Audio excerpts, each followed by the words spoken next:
ICMR की एक report में बेहद चौंकाने वाला खुलासा हुआ है।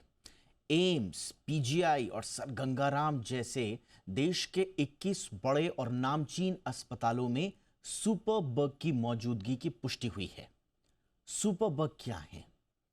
सुपर बग यानी वो बैक्टीरिया जिन पर दवाओं का भी असर नहीं होता। ये सुपर बग कहां पाए गए, कहां से जो नमूने लिए गए थे वहां मिले? आईसीयू से लेकर ओपीडी तक हर जगह तमाम सैंपल्स जो लिए गए उसमें ये सुपर बग्स पाए गए। चिंता की बात यह है कि ये वो सरकारी अस्पताल और दूसरे अस्पताल हैं जहां देश के सबसे ज्यादा मरीज आते हैं अपने इलाज के लिए। कहने का मतलब खचाखच भरे रहते हैं। ऐसे में क्या मतलब निकाला जाए? ये सुपर बग क्या होते हैं? इस सुपर बग के मिलने से क्या मतलब निकाला जाए? क्या अस्पतालों में इलाज ही खतरा बन चुके हैं, या ये अस्पतालों से जनित प्रॉब्लम है, या इसके जड़ कुछ और हैं? और सबसे बड़ी बात यह कि अगर सुपर बग इतनी बड़ी तादाद में मिल रहे हैं तो इस पर इसका एक आम व्यक्ति के जीवन पर किस तरह का असर है, कितना खतरा है, जानलेवा है या नहीं है, और क्यों ये सुपर बग्स बन जाते हैं? बहुत सारे सवालों का जवाब आज खास मेहमानों से लेंगे। मेरा नाम है दीपक डोभाल, आप देख रहे हैं आपकी खबर आपका फायदा। आपके लिए पहले ये रिपोर्ट, लौट रहा हूं मेहमानों के साथ।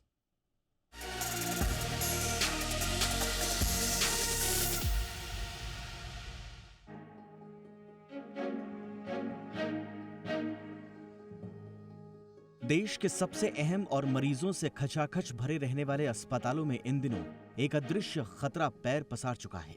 इस खतरे का नाम है सुपर बग। जी हां, आईसीएमआर की रिपोर्ट ने एक बेहद चिंताजनक खुलासा किया है।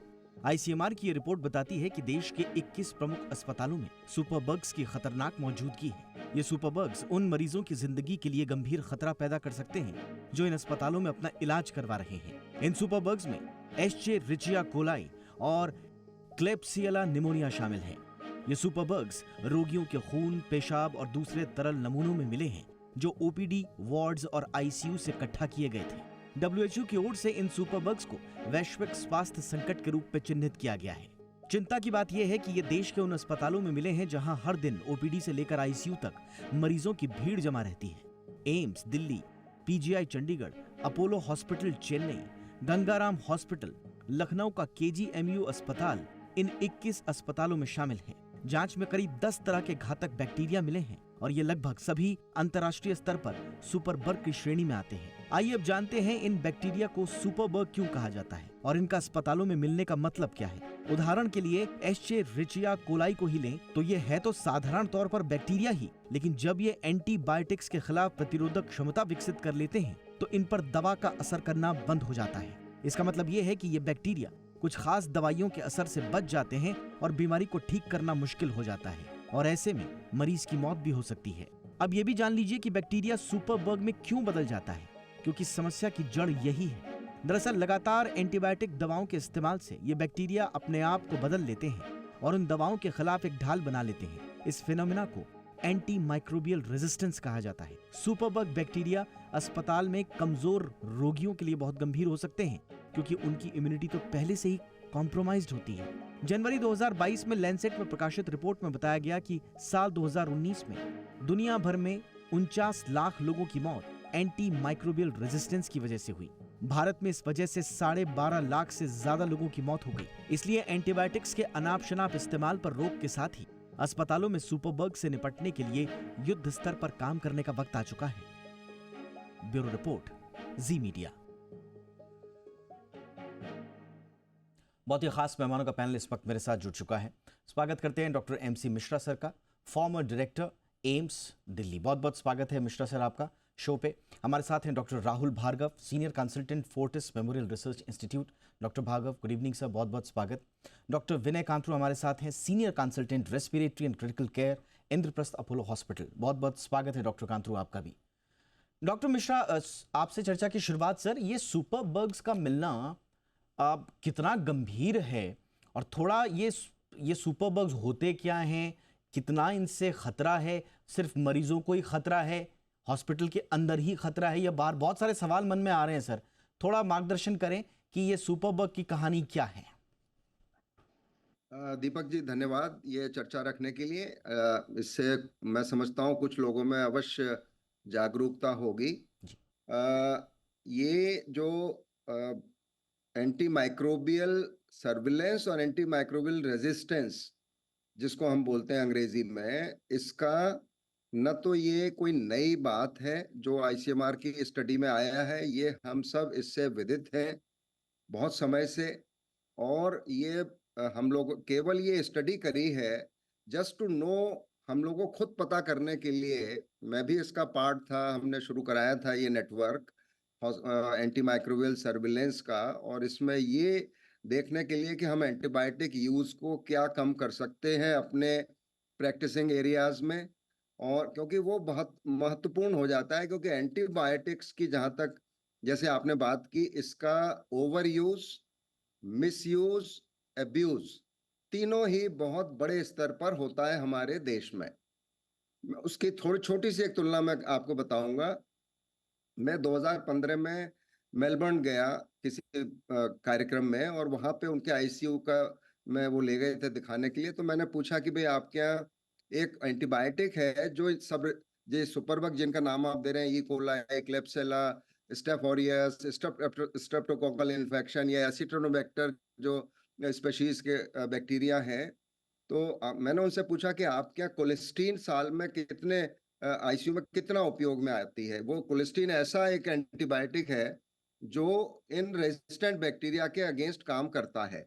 जितने भी एंटीबायोटिक जो कॉमन हायर एंटीबायोटिक्स है उनसे रेजिस्टेंस होने के बाद, तो उन लोगों ने कहा कि साल में 1 या 2 रोगियों पे। हमारे यहाँ जो आईसीयूज हैं उनमें आप देखिए इसके उपयोग की, इसके इस्तेमाल की बहुत बड़ी संख्या होती है। तो इससे ही हम अंदाज लगा सकते हैं कि ये जो एंटी माइक्रोबियल रेजिस्टेंस की समस्या है, ये केवल हमारे यहाँ ही नहीं है, ये प्रत्येक देश में है। अमेरिका में लगभग 100,000 जो डेथ्स हैं वो इसकी हॉस्पिटल एक्वायर्ड इन्फेक्शन की वजह से होती हैं प्रतिवर्ष। और उसमें निमोनिया होता है कोई 35-36 हजार लोगों को, ब्लड स्ट्रीम के इन्फेक्शंस होते हैं कोई 30-35 हजार लोगों को, यूरिनरी ट्रैक्ट इन्फेक्शन से हो जाते हैं, सर्जिकल साइट इन्फेक्शन से, और दूसरी साइट के इन्फेक्शंस होते हैं।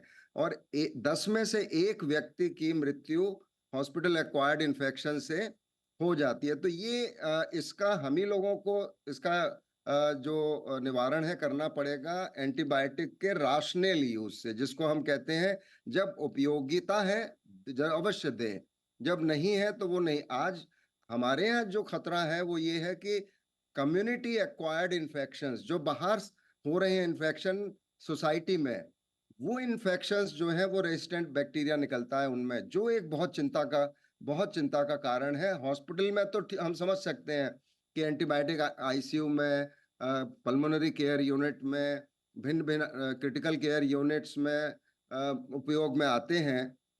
लेकिन जो समाज में हमारे चारों तरफ जो लोग हैं, क्योंकि हमारे यहाँ अभी भी ये बिना आपने बड़ा इंपॉर्टेंट प्रिस्क्रिप्शन बात बोली, के लेकिन मैं बहुत थोड़ा सा सारे। इस रिपोर्ट पर वापस बिल्कुल आपने बहुत विस्तार से बताया सर कि ये दरअसल कहाँ से इसकी शुरुआत हो रही है और ये क्यों खतरनाक है।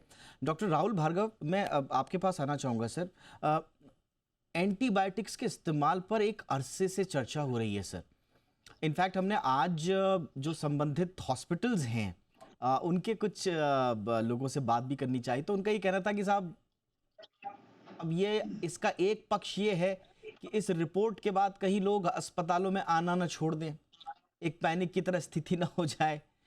तो हमारी समझ में ये नहीं आता कि अगर ये रिपोर्ट कुछ ऐसे पक्षों को उजागर कर रही है जिसमें मंथन की आवश्यकता है, तो ये मंथन तो हॉस्पिटल्स के एंड से होना चाहिए सर। तो आपको क्या लगता है सर, ये बाहर जैसा सर ने कहा, ये कम्युनिटी में ज्यादा अनाप शनाप लोग खुद एंटीबायोटिक्स ले रहे हैं, हमारे मेडिकल प्रैक्टिशनर्स ज्यादा दे रहे हैं, आईसीयूज वगैरह में इस्तेमाल हो, कहां गड़बड़ हो रही है सर डॉक्टर भार्गव? तो दीपक जी, इस पर 3 तरीके से देखना सबसे ज्यादा आवश्यक है। जी। एक जो है फूड चेन, जिसे अपन कहते हैं फूड चेन में एंटीबायोटिक का यूसेज ज्यादा है, जिसमें कैटल्स हैं, जिसमें पशुज हैं, जिससे हमारे को फूड मिलता है, जिसमें साथ में हमारे पे बहुत सारी जो उसमें एंटीबायोटिक का ज्यादा यूसेज की वजह से अपने को परेशानी पड़ रही है। जो जैसे सर ने कहा कि कम्युनिटी एक्वायर्ड है, वो कम्युनिटी में तो कहां से आएगा जब हमारी फूड चेन में इन्वॉल्वमेंट होगी। दूसरी चीज, आम जनता के लेवल पे आपको रोक लगाना सबसे ज्यादा जरूरी है, क्योंकि बहुत सारे लोग, अगर आप एक सर्वे देखें, 90% लोग आज भी या तो केमिस्ट के पास जाके खुद अपनी दवाई ले लेते हैं, एक कारण। दूसरा, बहुत सारे जो नहीं पढ़े लिखे डॉक्टर्स हैं, जिसे हम बीएमएस वगैरह कहते हैं या झोलाछाप डॉक्टर कहते हैं, वो एंटीबायोटिक का खूब भरपूर तरीके से इस्तेमाल करते हैं। तीसरा, जो अस्पतालों की हालत है, अस्पतालों में भी गाइडलाइंस पिछले 1 दशक से हैं, हमें उसे भी स्ट्रेंथन करना जरूरी है। इस पर्यावेश में ये प्रॉब्लम सिर्फ हमारी नहीं है, ये सिर्फ हमारे देश की नहीं है। हमारे देश में इतनी ओपननेस है, जहां पे डिस्कशन, खुले आम चर्चा हो रहा है कि कितनी बड़ी बात है। तो पहली बात तो लोगों को डरने की और पैनिक करने की कोई जरूरत नहीं है। चौथी इंपॉर्टेंट चीज, जितने भी आपने अस्पताल लिए, क्या उसमें हॉस्पिटल एटिकेट्स हैं कि क्या हम हाथ धोते हैं? तो ये दोनों दो तरफा अपने को विचार करना पड़ेगा, साथ मिलके चलना पड़ेगा, तभी हम इन एंटीबायोटिक रेजिस्टेंस वाले बैक्टीरिया को हटा सकते हैं। अब आप देखिए हाँ दीपक जी, आप मेरे पास मिलने आए अस्पताल, जी आपने मेरे से हाथ मिलाया, अस्पताल में रहे, हाथ नहीं धोए, अब आप दूसरे अस्पताल चले गए, तो आपने एक अस्पताल से दूसरे अस्पताल में जाके वो बैक्टीरिया को दे दिया। तो हमें तीनों चारों जगहों पे काम करना आवश्यक है दीपक जी। ठीक सर, घबराने और पैनिक करने की कोई बात नहीं है, ये कोई एब्सोल्युटली नया फिनोमिना नहीं है। ये चर्चा में आज इसलिए आ रहा है क्योंकि सिविल सोसाइटी जाग रही है। चर्चा और परिचर्चा के माध्यम से हम इन 3 लाख लोग से 4 लाख लोगों की जिनकी मृत्यु होती है इन सुपर बग के माध्यम से, उनको कैसे बचा सकते हैं, इस पे चर्चा, सकारात्मक चर्चा हो रही है। तो इसलिए हर लेवल पे हमें जो गाइडलाइंस है, गाइडलाइंस तो है ही है दीपक जी, उसको इंप्लीमेंट करना पड़ेगा। इम्प्लीमेंट करना बहुत तो जरूरी है। पहले आपने बहुत महत्वपूर्ण बात बोली, ये चारों बिंदुओं पर मैं आऊंगा सर। बहुत इंपॉर्टेंट बात जो आपने बोली है, इसके दो पक्ष अगर मैं आपकी 4 बातों को समाहित करते हुए लूं और डॉक्टर कांतरू के पास चलूं।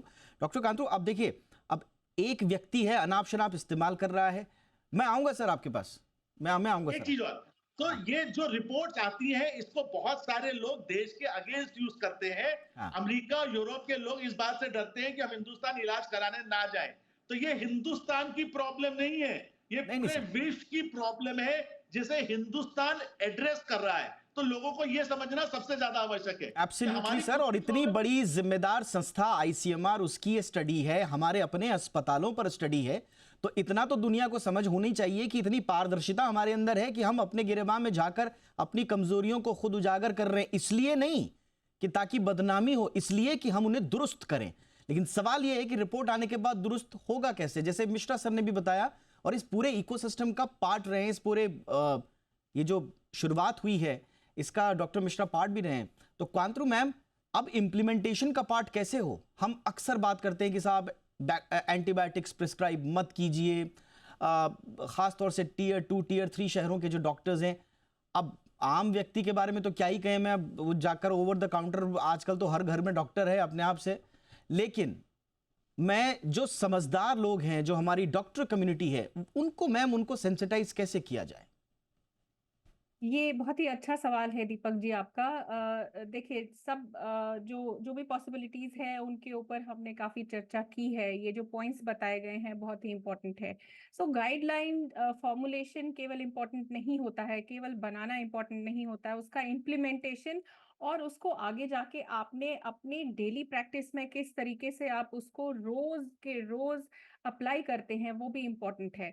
सो इस सब चीज की जो गाइडलाइंस जो बनी है उसकी इम्प्लीमेंटेशन में एक गवर्नमेंट का रोल काफी अच्छे तरीके पे आ सकता है। जितने भी हमारे गवर्नमेंट हॉस्पिटल्स हैं जो कि प्राइमरी केयर सेंटर्स को कंट्रोल करते हैं, और इसमें मैं कहना चाहूंगी कि प्राइवेट प्रैक्टिशनर्स के ऊपर भी एक ऐसा रूल होना चाहिए जिसमें कि एंटीबायोटिक का प्रिस्क्रिप्शन आपका किस तरीके का जा रहा है, फार्मासिस्ट को कौन सी एंटीबायोटिक देने की आवश्यकता है या इजाजत है, उसको कौन सी एंटीबायोटिक नहीं वो दे सकता बिना प्रिस्क्रिप्शन के। इन रूल्स को इम्प्लीमेंट करना बहुत ज़रूरी है, क्योंकि काफ़ी सारे रूल्स हमारे यहाँ पे बने हुए हैं, लेकिन इम्प्लीमेंटेशन कहीं नहीं है। तो इसमें डंडा जो है गवर्नमेंट की तरफ से भी आना चाहिए, क्योंकि फार्मेसी में जितने भी हमारे ओवर द काउंटर मेडिकेशन है, उसमें कई सारे एंटीबायोटिक भी आपने देखा होगा। अगर आप या मैं एक सिविल ड्रेस में चले जाएँ और दुकानदार को बोल दें कि हमें एज़िथ्रोमाइसिन चाहिए, तो आराम से वो आपको बिना किसी प्रिस्क्रिप्शन के कोई भी एंटीबायोटिक प्रिस्क्राइब कर देगा, जो कि बाहर के देशों में एक कंट्रास्ट है। बाहर के देशों में ऐसा नहीं है, लेकिन जैसे पहले भी बताया गया, ये केवल हमारे देश की बात नहीं है, ये माइक्रोबियल रेजिस्टेंस हर देश की बात है। एक पॉइंट मैं ऐड करना चाहूंगी कि हमारे यहाँ अब नए एंटीबायोटिक्स की ज़रूरत है। हमारे यहाँ से मेरा मतलब है पूरी दुनिया में, क्योंकि एब्सोल्युटली 1928 में पेनिसिलिन की एक जो शुरुआत हुई थी, एंटीबायोटिक की डिस्कवरी हुई थी, उसके बाद मेरे ख्याल में 70 की दशक के बाद कोई नए एंटीबायोटिक नहीं आए हैं, और जितने भी अभी हमारे पास ये एंटीबायोटिक है, उन्होंने काम करना थोड़ा कम कर दिया। उसके कई कारण हैं, जिसमें पोल्ट्री इंडस्ट्री, फूड चेन में एंटीबायोटिक का यूसेज, कोलेस्टिन जिसकी बात हो रही है, जिसकी रेजिस्टेंस आ रही है, उसका पोल्ट्री इंडस्ट्री में बहुत ज़्यादा यूज़ है। तो उस पे कर्ब करना गवर्नमेंट का काम है, क्योंकि फूड चेन में ऑलरेडी अगर ये चीज़ें घुस गई हैं, फर्टिलाइजर्स का यूज़ इतना बढ़ गया है, आपका गट माइक्रोबायोटा जिसको कहा जाता है, यानी कि आपके खुद के कीटाणु जो गुड बैक्टीरिया होते हैं, जी। जो खराब बैक्टीरिया में लड़ने में आपकी मदद करते हैं, फर्टिलाइजर से, केमिकल से सारे मर रहे हैं। आपकी गट खुद नहीं पॉसिबल ये कर इतना पा रही वृहद है इन सब्जेक्ट है बैक्टीरिया से। मैम कि ऐसा लगता है कि इसको सुनते रहें, लेकिन समय की भी थोड़ा सा बाध्यता रहती है। एक छोटे से ब्रेक के लिए मैं रुक रहा हूँ।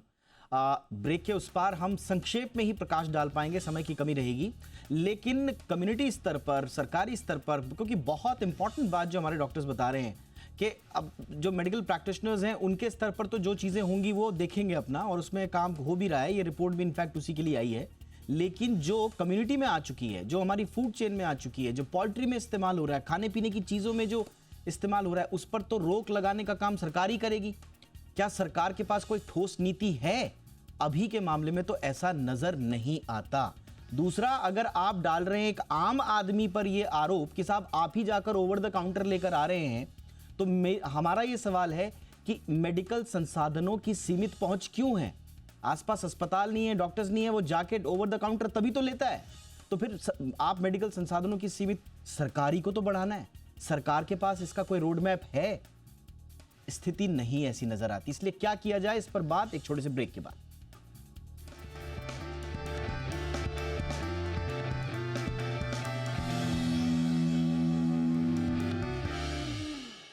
ब्रेक के बाद आपका स्वागत है। तो अस्पतालों पर सुपर बग का क्या हमला हो चुका है, ये हम इसलिए कह रहे हैं, एग्जैजरेशन मत मानिएगा इसको, क्योंकि आईसीएमआर की स्टडी कहती है कि सुपर बग्स की मौजूदगी है, और ये बड़ी वृहद स्टडी आई है सामने देश के 21 बड़े अस्पतालों में। उसी पर आज हम चर्चा कर रहे हैं। मिश्रा सर, डॉक्टर मिश्रा, आपसे मेरा यही सवाल होगा सर आपसे। मैं बल्कि आपने बहुत इंपॉर्टेंट इशू उठाया था कि हॉस्पिटल एक्वायर्ड जो इन्फेक्शंस हैं हम उनको कैसे करें। मैं कम्युनिटी और फिर पॉलिसी लेवल पे बाद में बात करूंगा, लेकिन हॉस्पिटल एक्वायर्ड इन्फेक्शंस को कैसे कम किया जा सकता है सर, जिसका शायद प्राइम उद्देश्य इस रिपोर्ट का सबसे ज्यादा शायद वही है। बिल्कुल दीपक जी, ये बिल्कुल ठीक बात है। और जैसे डॉक्टर राहुल ने कहा कि हैंड हाइजीन, हैंड हाइजीन क्या होती है कि हम सब हॉस्पिटल में जब रोगी को देखें उस समय अपने हाथ साफ करें या सैनिटाइजर का उपयोग करें, और देख के फिर हाथ साफ करें अपने। इसी से बहुत इन्फेक्शंस कम हो जाते हैं एक इंटरवेंशन से। और ये हमने स्टडी भी किया, हमने ट्रॉमा सेंटर में इसकी स्टडी करी थी। तो जब हमने सर्विलेंस शुरू करी हैंड हाइजीन की, उसमें उस समय हैंड हाइजीन का जो कंप्लायंस था वो 20% या 30% था, कि केवल जो आईसीयू में लोग जा रहे हैं या वार्ड्स में जा रहे हैं, 10 में से 3 लोग ही उसको ऑब्जर्व कर रहे थे। फिर हमने प्रोएक्टिवली उसको हैंडल किया हमारे माइक्रोबायोलॉजिस्ट ने, और उसमें जो दिशा निर्देश हम लोगों ने दिए, हम उस हैंड हाइजीन कंप्लायंस को 80 से 90% तक लेके आए ऊपर।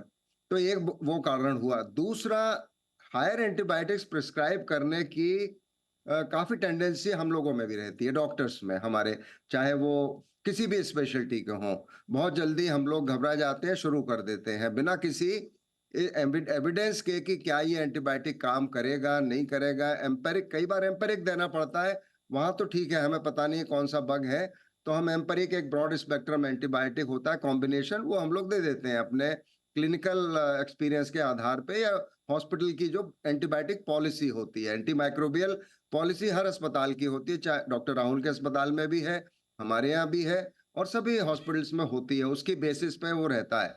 लेकिन कोशिश हम लोगों की ये होती है कि जब जी कल्चर एंड सेंसिटिविटी की रिपोर्ट आ जाए तो हम एंटीबायोटिक उसी प्रकार से दें। तो हैंड हाइजीन एक बहुत बड़ा हो गया, जी unnecessary use of higher antibiotics, hmm उसका हमने एक प्रोटोकॉल बनाया कि अगर कोई एक्स स्पेशलिटी का डॉक्टर, कुछ स्पेशलिटीज में ज्यादा टेंडेंसी होती है एंटीबायोटिक यूज करने की, उनको कोई मान लो ब्रेन की सर्जरी कर रहा है, कोई हड्डी की कर रहा है, सबको डर होता है भाई मेरे रोगी में इन्फेक्शन ना हो जाए, तो हमने ये एक प्रोटोकॉल बनाया कि जब भी हायर एंटीबायोटिक कोलिस्टीन दी जाएगी या कोई और हायर एंटीबायोटिक दिया जाएगा, तो उसको बिना माइक्रोबायोलॉजिस्ट के रजामंदी के नहीं दिया जा तो सकता। ये आपने कुछ बुनियादी चीजें बताई सर जिनको हम उससे इस्तेमाल हमने कर सकते हैं। उससे हमने दीपक जी Absolutely, पैसे भी बचाए, जी और उससे हमने एंटीबायोटिक यूज भी कम किया। तो एब्सोल्युटली। ये संभव है, ऐसा नहीं है कि संभव नहीं है। और ये प्रूवन जो आपके जो ऑब्जर्वेशन बिल्कुल, उनके ये हमने रिजल्ट हैं। पब्लिश किया हुआ है सारा Absolutely, डेटा सर। इस। मुझे लगता है ये सब इम्प्लीमेंट होने चाहिए, लेकिन डॉक्टर राहुल फिर वही बात आ जाती है जो सर ने कहा कि इस तरह की कमिटीज जब बनती हैं विद इन हॉस्पिटल्स बनती है, ये ऐसा लगता है कि कुछ हॉस्पिटल्स को इम्प्लीमेंट करते हैं या हॉस्पिटल्स के कुछ विभाग इसको बड़ी शिद्दत से इम्प्लीमेंट करते हैं, लेकिन ब्रॉडर लेवल पे एक यूनानिमस कोई गाइडलाइंस क्या हैं या और आनी चाहिए सरकार के लेवल पे कि आप कम से कम एक क्लियर लाइन खींच दें। दीपक जी, गाइडलाइन से हमें उठना पड़ेगा। गाइडलाइन तो इस देश में सब चीजों की है, सही हमारे बात। पास सारी चीजों की अंतरराष्ट्रीय स्तर पे और नेशनल स्तर पे गाइडलाइन है, पर इंपॉर्टेंट है उसको इम्प्लीमेंटेशन उस शिद्दत से कौन करेगा, इस बात पे चर्चा होनी चाहिए। अगर मुझे दो चीजें पिक करनी है जिससे एंटी माइक्रोबियल रेजिस्टेंस या सुपर बग अगले 2-3 साल में 50% से कम हो सकते हैं, तो दो इंटरवेंशन पब्लिक की तरफ से और एक डॉक्टर की तरफ से। जी सर। वो इंप्लीमेंटेशन ये है कि वो ओवर द काउंटर दवाई लेना बंद कर दे, ठीक। या सरकार किसी भी माध्यम से ओवर द काउंटर प्रिस्क्रिप्शन को बंद करवा दे। बंद मतलब कल सुबह उठ के हर फार्मेसी की दवाई की ऑडिट होगी। करेक्ट। आप देखिएगा 3 साल में 50% से कम हो जाएगा। दूसरा, जैसे डॉक्टर मिश्रा ने कहा, हैंड हाइजीन, और साथ में अस्पतालों में जितने परिजन जाते हैं, ईमानदार जाते हैं, उसके साथ एक जने को रख दीजिए, आपका एंटी माइक्रोबियल रेजिस्टेंस 50% से कम हो जाएगा। Correct. और डॉक्टर की तरफ से आपको अगर एक इंटरवेंशन चाहिए, वो है भय से इलाज ना करें, गाइडलाइन मुताबिक इलाज करें, आपका एंटी माइक्रोबियल ये रेजिस्टेंस तीन आपके कम हो बहुत ही जाएगा। इंपॉर्टेंट आपने बात बोली सर, मुझे लगता है कि ये आराम से इंप्लीमेंट किए जाने लायक हैं, लेकिन अब देखते हैं कि इस पर क्या पॉलिसी आगे बनती है। डॉक्टर कांतरू, संक्षेप में मैम आपके सजेशंस। देखिए, पहले तो बहुत ही अच्छे सजेशंस दिए गए हैं जो एज ओल्ड है और जिनसे मोर्टेलिटी रिडक्शन, यानी कि जितनी भी मौत होती है इन डिजीजेस की वजह से, उसका रिडक्शन देखा गया है, और इसका सबसे बड़ा प्रमाण हैंड हाइजीन ही है। सो दूसरे जो पॉलिसीज हम अपना सकते हैं पब्लिक के तौर पे, अक्सर हमने देखा है लोग अपनी डायबिटीज का ध्यान नहीं देते हैं, और हम diabetic capital of the world हैं।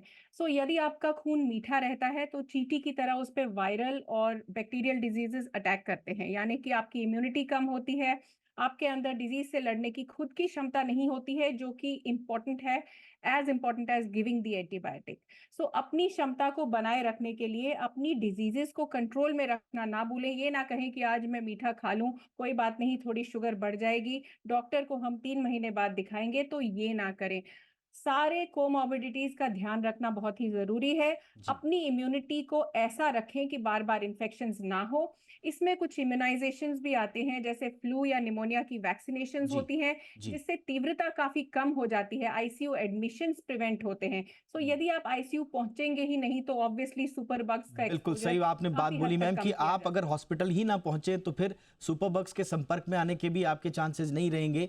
बहुत इंपॉर्टेंट आपने सजेशंस दिए, और आप ही लोगों से जो पूर्व में बातचीत हुई है उसी में मैं, क्योंकि पॉलिसी इंटरवेंशन पे बहुत बात हुई, एज एन इंडिविजुअल हम अपने दर्शकों से अपील करना चाहेंगे कि बिना डॉक्टर के प्रिस्क्रिप्शन के प्लीज ओवर द काउंटर जाके दवाइयां मत लीजिए, खास तौर से एंटीबायोटिक्स। और अगर आपको एंटीबायोटिक्स प्रिस्क्राइब की गई हैं डॉक्टर्स की ओर से, हाथ जोड़कर विनती है आधे अधूरे में उसे ना छोड़ें, कोर्स कंप्लीट करें, क्योंकि वो भी एंटी माइक्रोबियल रेजिस्टेंस का एक कारण है।